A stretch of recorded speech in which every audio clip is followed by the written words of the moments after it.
Once upon a time, in a quiet little town where morning mist hugged the rooftops and people greeted each other with warm smiles, lived an old woman named Sarah. Sarah didn't have much. Her clothes were faded, her shoes had more patches than soles, and her roof leaked every time it rained.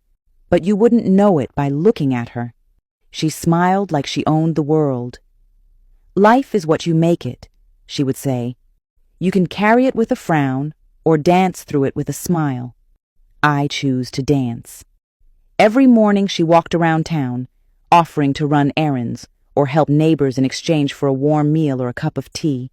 She swept porches, carried baskets from the market, and sometimes just sat and kept the lonely company.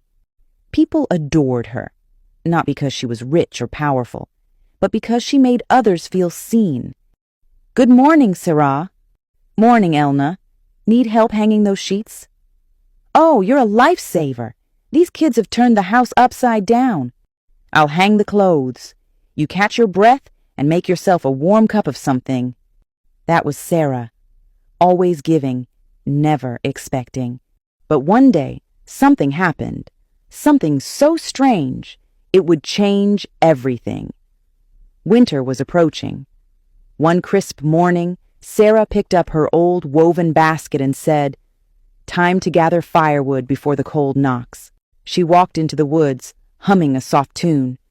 Birds chirped above, leaves crunched beneath her feet. Then something caught her eye in a shallow ditch. A sparkle. She leaned closer. "What's that now?"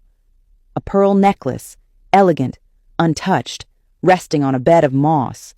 She looked around, no one in sight. This is beautiful. I've never owned anything this fine." She placed it gently in her basket and continued walking. But when she looked again, the necklace was gone. In its place, a pouch, small and leather-bound. She untied the rope. It was filled with shining gold coins. "Oh, my stars! Gold?" she gasped. "Enough to buy a house, a warm coat, and even a little rocking chair." She twirled, laughed, dreamed of having tea with her feet up.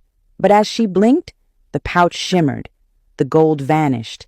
Now, inside the pouch were silver bangles. "Well, silver is still lovely," she said, slipping one over her thin wrist. "So shiny."